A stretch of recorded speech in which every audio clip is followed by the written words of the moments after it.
warahmatullahi wabarakatuh. Hadirin yang berbahagia, dalam kesempatan ini saya Renaldi Febriansyah ingin memberikan suatu konteks pokok bahasan yang berjudul teori inflasi dalam perspektif Islam. Inflasi memiliki dampak yang sama, baik dilihat dari kacamata inflasi dalam teori Islam ataupun inflasi dalam teori konvensional, yang mana memiliki dampak yang serius bagi perekonomian yang ada di sebuah negara. Inflasi merupakan sebuah gejala kenaikan harga barang yang bersifat umum dan terus-menerus, yang memiliki dampak carut-marut terhadap nilai uang di suatu negara. Menurut ekonom muslim Al-Marrizi yang berpendapat bahwa peristiwa inflasi merupakan sebuah fenomena alam yang menimpa kehidupan masyarakat di suatu negara ataupun dunia, yang dimana sudah terjadi pada zaman Rasulullah Shallallahu Alaihi Wasallam, yang mana pada saat itu mengalami inflasi yang terjadi di Mesir, yang berdampak terhadap rakyat Mesir akibat dari bencana dan kelaparan. Itu ditinjau dari segi inflasi menurut para ekonom muslim terdahulu, Al-Marrizi. Selanjutnya, teori inflasi dalam perspektif Islam memiliki dampak antara lain, yakni yang pertama,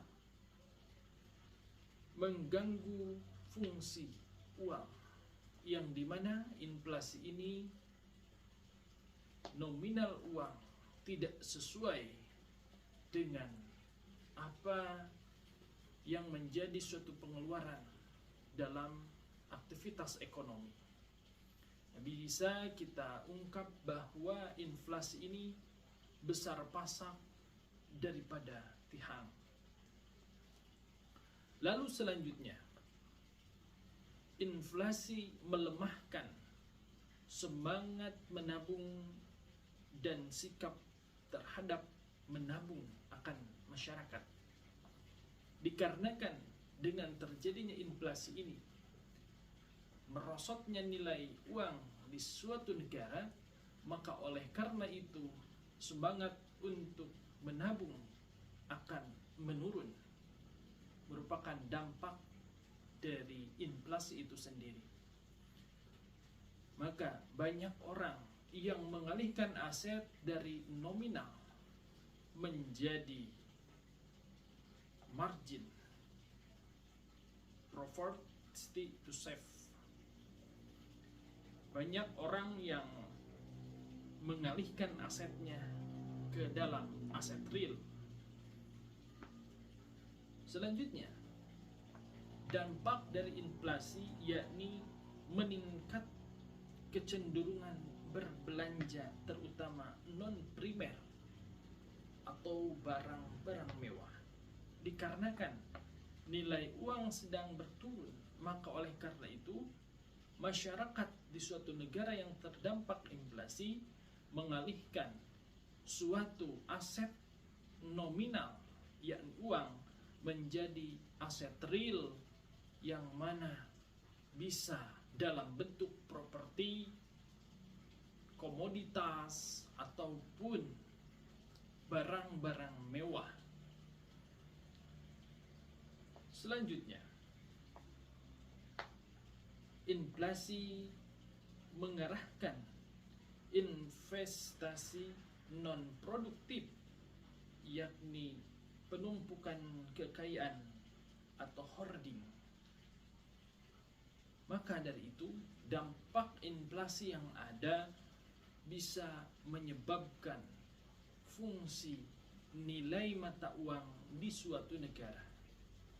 Karena inflasi ini tidak hanya terjadi pada masa kini, melainkan di zaman Rasulullah inflasi sudah terjadi, seperti yang telah saya katakan pada beberapa abad ke belakang, yakni terjadi di negara Mesir. Taqiyuddin Ahmad ibnu al-Maqriji 1364 Masehi sampai dengan 1441 Masehi, yang merupakan ekonom muslim dan juga salah satu murid dari Ibnu Khaldun, menggolongkan inflasi ke dalam dua golongan. Antara lain, yang pertama, inflasi berdasarkan natural inflation. Golongan inflasi yang pertama, yakni natural inflation, merupakan golongan inflasi yang disebabkan oleh gejolak alam yang ada, atau bisa kita sebut antara lain yakni bencana alam dan gagal panen, yang dimana natural inflation tidak ada sebab ataupun akibat berdasarkan human. Selanjutnya, Ahmad ibnu al-Maqriji menggolongkan inflasi yang kedua, yakni human error inflation. Human error inflation yakni inflasi yang disebabkan oleh campur tangan manusia, human. Dalam Al-Quran telah dijelaskan dalam Quran surah Ar-Rum ayat 41, yang artinya telah nampak kerusakan di darat dan di lautan disebabkan karena perbuatan tangan manusia, supaya Allah merasakan kepada mereka sebagian dari akibat perbuatan mereka, agar mereka kembali ke dalam jalan yang benar. Human inflation sudah diperingatkan dalam Al-Quran surah Ar-Rum, yakni bahwa segala sesuatu disebabkan oleh manusia itu sendiri. Human error inflation dapat dikelompokkan beberapa penyebab, karena human error inflation ini berdasarkan campur tangan manusia, antara lain korupsi dan administrasi yang buruk atau corrupt and bad administration merupakan salah satu human error inflation. Hal tersebut bisa mengakibatkan inflasi yang disebabkan oleh campur tangan manusia. Selain menyebabkan inflasi dalam ekonomi, korupsi membuat efisiensi ekonomi menjadi tinggi, atau bisa kita sebut dengan hyperinflation. Karena dengan korup dan administrasi yang buruk bisa menyebabkan high cost ekonomi, biaya ekonomi yang tinggi. Selanjutnya, dampak inflasi berdasarkan campur tangan manusia atau human error inflation yang memiliki dampak akibat dari pajak yang berlebihan atau excessive tax. Dengan menerapkan pajak yang berlebihan tidak menutup kemungkinan menjadi suatu dampak inflasi. Selanjutnya, percetakan uang untuk menarik keuntungan atau excessive signorage, yang dimana melakukan pencetakan uang yang berlebihan mengakibatkan nilai mata uang tersebut akan merosot. Seperti yang kita ketahui bahwasanya segala sesuatu hal yang memiliki nilai keistimewaan atau bisa disebut dengan kelangkaan, maka akan memiliki harga yang tinggi dibandingkan dengan barang yang membeludak, sehingga harga tersebut akan turun atau terjadi inflasi. Jadi dalam kacamata Islam, bahwa dapat kita simpulkan inflasi terbagi ke dalam dua bagian, antara lain inflasi berdasarkan alam, gejolak alam, atau yang kita sebut dengan naturally inflation, dan yang kedua yakni inflasi yang disebabkan oleh campur tangan manusia, yakni human inflation. Ada tambahan untuk human inflation.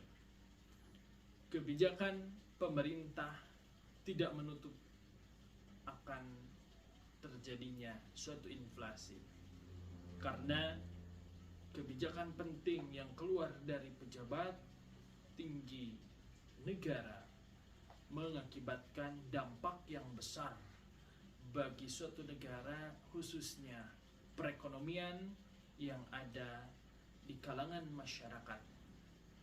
Maka oleh karena itu, mari kita sebagai manusia di muka bumi ini, sebagai warga negara di Republik Indonesia ini, sebagai umat muslim dalam perspektif Islam, mari kita dahulukan konsep prioritas. Mana kebutuhan berdasarkan skala prioritas dan mana kebutuhan yang memang hanya penunjang, agar tidak terjadi hal-hal buruk bagi diri kita pribadi, khususnya umumnya bagi negara. Karena kita sangat tidak mau dan sangat tidak diinginkan inflasi ini terjadi, karena memiliki dampak yang buruk bagi seluruh umat manusia, khususnya yang ada di Republik Indonesia ini. Maka oleh karena itu, mari kita junjung tinggi kebutuhan skala prioritas demi mencukupi kebutuhan hidup kita tanpa berlebih-lebihan. Karena dalam ajaran Islam, bahwa kita diajarkan tidak boleh berlebih-lebihan dalam menggapai sesuatu, karena itu akan menjadi suatu hal buruk dan nilai yang negatif di mata Tuhan. Hadirin yang berbahagia, mungkin sedikit teori inflasi dalam perspektif Islam ini saya sampaikan sebagai pandangan utama dalam ekonomi mikro syariah. Tentunya semoga kita semua dilindungi dari hal-hal buruk yang akan menimpa kita. Cukup sekian dari saya. Wassalamualaikum warahmatullahi wabarakatuh.